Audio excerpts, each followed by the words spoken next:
जब बहू ने खा ली हंसने वाली दवा। किशनगढ़ गांव में कीर्ति अपने बेटे दिवाकर और बहू अंशु के साथ रहा करती थी।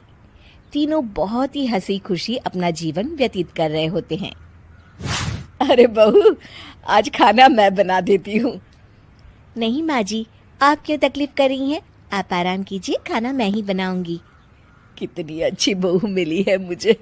भगवान ऐसी बहू सबको दे। सब कुछ ठीक चल रहा होता है कि एक दिन गलती से अंशु हंसने वाली दवा खा लेती है। बस उस दिन से सब कुछ बदल जाता है। अरे बहू, मेरे घुटनों में बहुत दर्द हो रहा है, जरा बाम तो दे दे। अरे बाम लगा कर क्या करोगी माँ जी? मैं पाँव दबा देती हूँ। अरे एक तो मुझे पाँव दर्द हो रहा है, ऊपर से तुम हंस रही हो। आई एम सॉरी माँ जी। अरे फिर से हंस रही है, जा तू मेरे कमरे से, मुझे तुझसे बात नहीं करनी। हे भगवान, ये क्या हो गया? अब माँ जी क्या सोचेगी? 2 दिन बाद कीर्ति घर में किटी पार्टी रखती है। उसकी सभी सहेलियां घर आने वाली होती हैं। अरे बहू, मेरी कुछ सहेलियां आज दोपहर को घर आने वाली है। आज कुछ खाने में अच्छा सा बनाना। सहेलियां? क्यों? मेरी सहेलियां नहीं हो सकती क्या? तुम फिर से हंस रही हो? नहीं माँ जी, मैं हंस नहीं रही हूँ। अरे फिर से हंस रही हो और बोल रही हो कि हंस नहीं रही। नहीं माँ जी, मैं तो तुम जाओ मेरे सामने से और किचन का काम कर लो, जाओ। दोपहर को कीर्ति की सभी दोस्त खाने पर आ जाती हैं। अरे वाह, घर तो बहुत सुंदर सजाया है कीर्ति। अरे मैंने कहा, ये सब तो मेरी बहू का कमाल है। अरे वाह, बड़ी गुनी है तुम्हारी बहू तो। हाँ हाँ, खाना भी अच्छा बनाया है। हाँ, बहुत ही गुनी है। तो हमको नहीं मिलवाओगी क्या, या छुपा कर रखोगी अपनी हीरे जैसी बहू को? अरे नहीं नहीं, अभी बुलाती हूँ। अंशु, ओ अंशु, बहू रानी। अंशु बाहर आती है। जी माँ जी। बहू, ये सब मेरी सहेलियां हैं, मिलो सबसे। नमस्ते आंटी। नमस्ते बेटा, बहू तो बहुत अच्छी मिली है तुमको, किस्मत वाली हो तुम। किस्मत वाली? अरे क्या हुआ? हंस क्यों रही हो? नहीं नहीं, मैं हंस नहीं रही हूँ। तभी अचानक सांची के हाथ से चम्मच छूट जाता है और उसका कुर्ता गंदा हो जाता है। अंशु फिर से हंसने लगती है।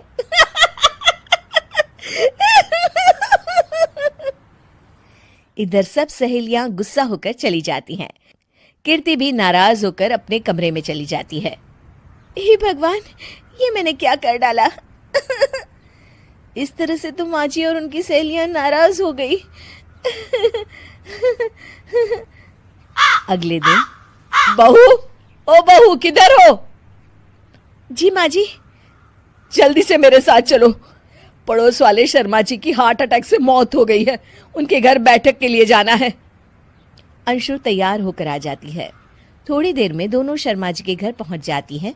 वहां पर सब रो रहे होते हैं। कीर्ति शर्मा जी की बीवी के पास बैठकर उन्हें सांत्वना देने लगती है।